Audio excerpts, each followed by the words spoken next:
Bonjour tout le monde. Donc j'ai reçu une borne Electrico. Donc c'est celle qui gère le solaire. Normalement quand vous la branchez, suivant s'il y a un nuage qui passe, elle va moins injecter de courant. Si vous la mettez par exemple qu'elle tire 7000 watts, et s'il y a un nuage qui passe, bah, elle peut envoyer que 3000 watts dans la voiture par exemple. Et ça c'est vachement bien parce que quand, il y a pas de, quand le soleil n'est pas tout le temps là, et bah ça tire dans les batteries ou alors ça peut utiliser le réseau aussi.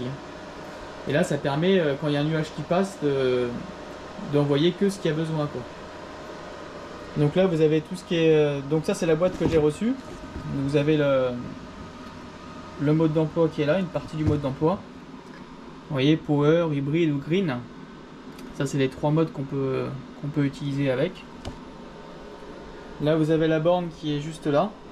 Donc c'est du type 2 hein, comme tous maintenant. Et dans le coffret donc vous avez, elle est vraiment petite, elle prend vraiment pas beaucoup de place. Et là vous avez l'intérieur de la borne. Donc moi j'ai fait déjà des petits essais hein, sur le 220. Bon, j'ai pas tiré 32 ampères sur cette petite fiche là, hein, j'ai été jusqu'à 16 ampères pour l'essayer. Mais là je vais l'installer définitivement. Et donc on va remettre du 10 carré. C'est quand même conseillé de mettre du 10 carré, voire du 6 mm carré si vous avez vraiment très peu de distance entre là où vous allez raccorder dans le tableau et la borne. Mais c'est quand même conseillé de mettre du 10 carré. Donc ça c'est la borne. Et là vous avez ce qu'ils appellent le Shelly. C'est lui qui va contrôler justement vous voyez ce petit boîtier là que vous branchez. Et c'est lui qui va contrôler justement le surplus solaire. C'est une petite pince que vous mettez. Donc moi je sais pas comment ça va fonctionner parce que du coup parce que c'est pareil si le solaire vous envoyez 3000 par exemple, ça peut aussi prendre 3000 du réseau. Mais comme je suis déconnecté du réseau, on va voir comment ça va fonctionner. Est-ce qu'il va pouvoir gérer ça? Ça sera on va le savoir quand on va brancher tout ça. Et là vous avez encore un petit mode d'emploi donc vous avez les langues françaises qui sont là. Donc c'est bien, il y a toutes sortes de langues, mais on a le français, donc ça c'est bien. Parce que des fois on reçoit des bornes et il n'y a que de l'anglais quoi. Et là vous avez tout ce qui est tout le schéma de raccordement et l'installation de la borne.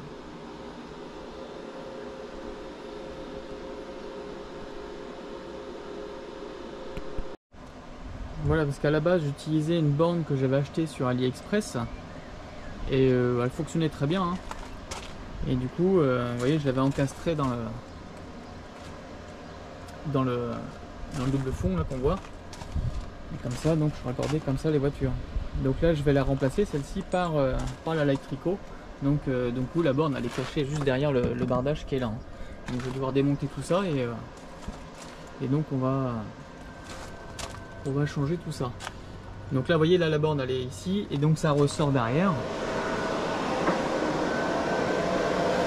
Vous voyez, ça marche sur du P17 32 ampères. Excusez-moi pour le bruit de l'onduleur, il est en pleine charge.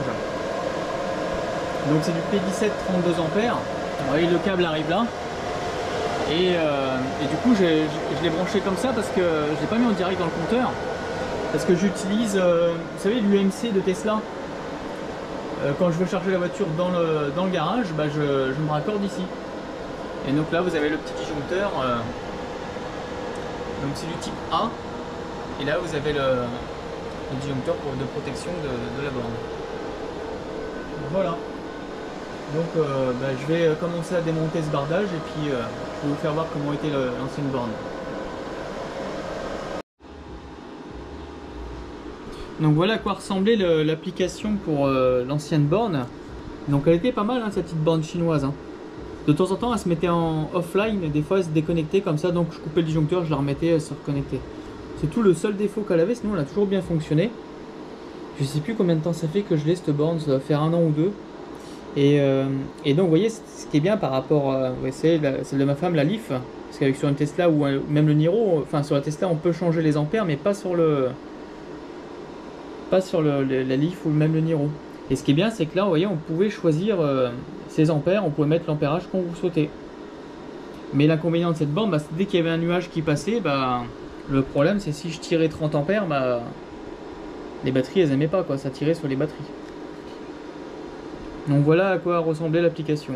Elle fonctionnait bien cette petite borne, hein. C'est une borne que j'avais pas payé cher en plus, j'avais dû payer ça, je crois, même pas 300 €. Franchement c'était vraiment pas mal. Et donc là ça y est, donc j'ai démonté le bardage. Ça vous pouvez voir à quoi ressemblait la borne. Donc là le petit raccordement. Donc je passais le fil à l'intérieur ici et je mettais le pistolet dedans comme ça. Donc là on va refaire le même système avec l'électrico. Donc on voit le câble qui repart au tableau. Et la borne est juste là. Il y avait un petit écran dessus. Bon, j'en profitais pas de l'écran parce que du coup elle était intégrée. Ce qui est bien en plus comme ça, c'est qu'elle est elle était pleine de poussière. Elle est protégée en plus des intempéries, elle prend pas le soleil en façade. Bon, c'est des bornes qui sont faites exprès pour aller à l'intérieur, à l'extérieur. Ah, je me rappelais même plus qu'il y avait ça pour le fixer. Mais ce qui était bien, avec son petit écran et tout, elle est vraiment bien cette petite borne. Vous voyez la marque si vous voulez repérer. Un bon petit produit, hein. Donc là on va la remplacer par l'électrico.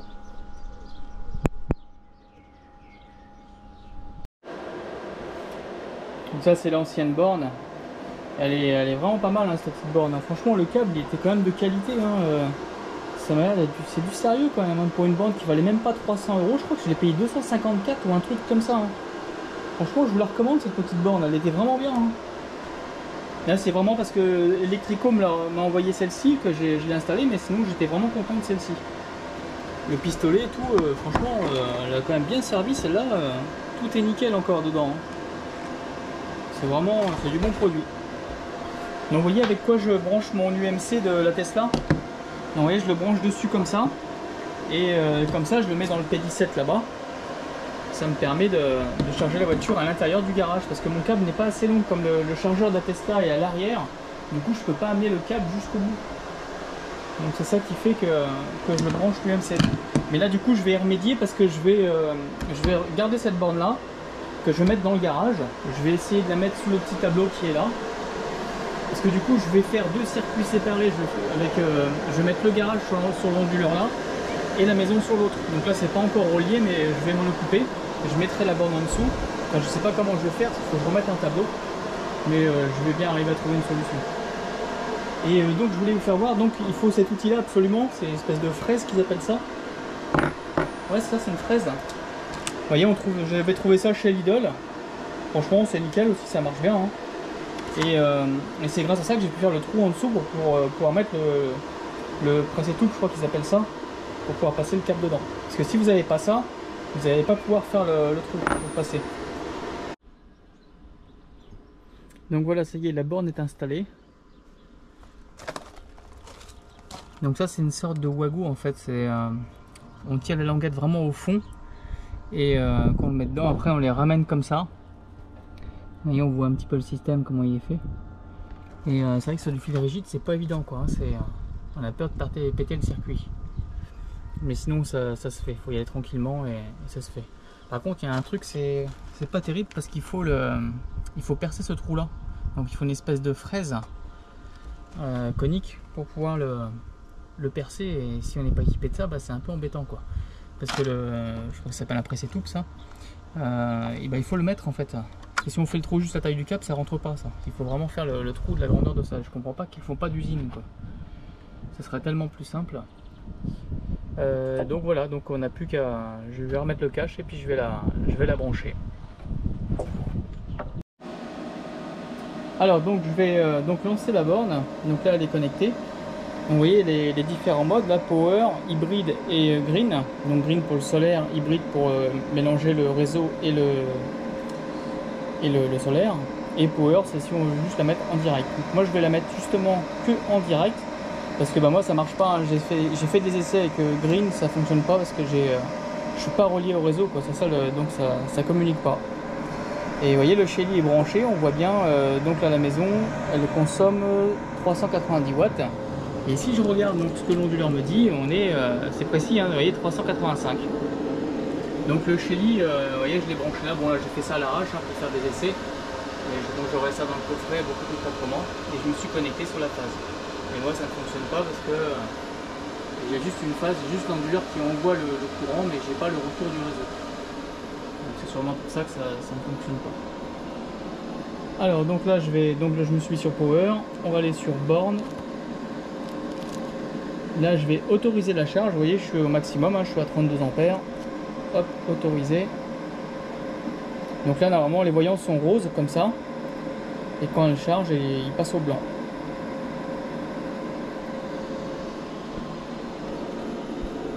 Donc là on tire 1400, 1500. Là c'est en train de monter.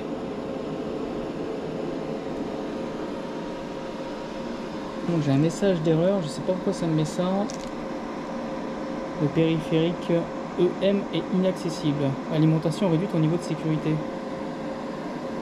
Je sais pas pourquoi ça me fait ça. Ça fonctionnait pourtant tout à l'heure.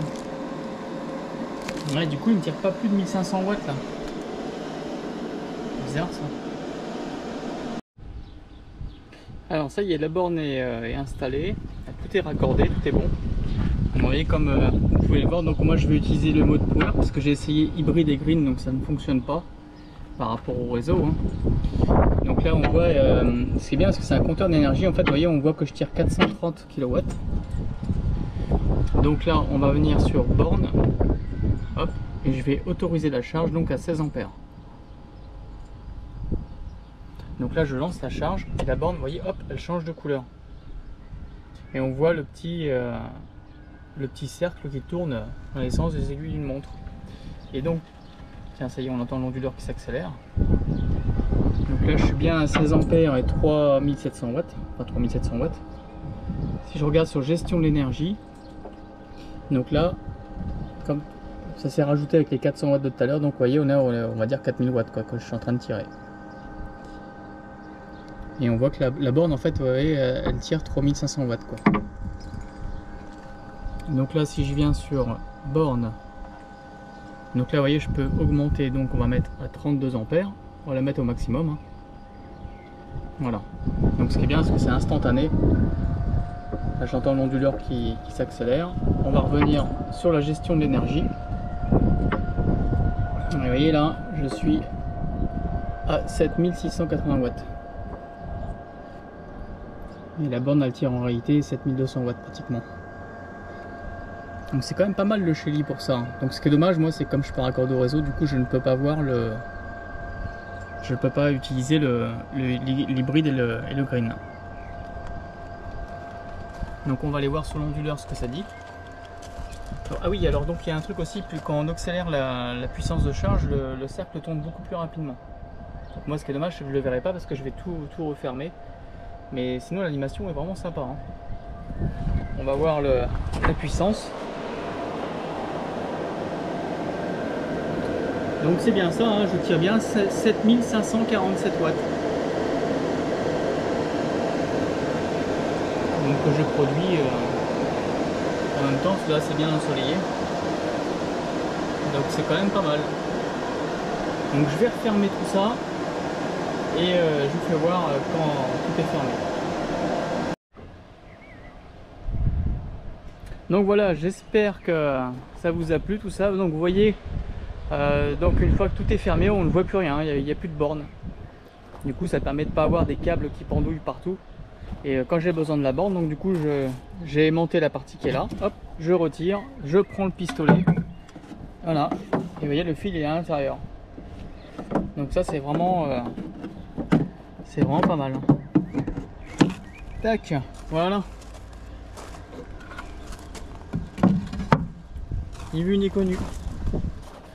Voilà comment intégrer une borne dans un double fond. Et là donc ça ressort ici comme ça. Voilà, donc j'espère que ça vous a plu cette petite vidéo. Et donc n'hésitez pas à aller voir, il y a d'autres youtubeurs qui ont fait des vidéos sur cette borne qui ont plus détaillé parce qu'ils ont pu utiliser le power, l'hybride et le green. Donc n'hésitez pas à aller voir leurs vidéos pour avoir plus de détails. Et c'est vraiment pas mal d'avoir une borne comme ça, surtout qu'on a un Niro, vous voyez, comme là, ou une IF, on peut changer les ampères. Contrairement à la Tesla, ce qui est bien à la Tesla, on peut avoir n'importe quelle borne, on peut modifier l'ampérage dedans, quoi. C'est ça qui est bien.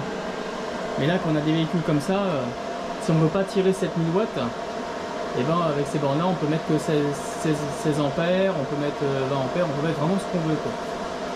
Voilà. Bon, bah, je vous dis à une prochaine pour de nouvelles vidéos. Au revoir, merci.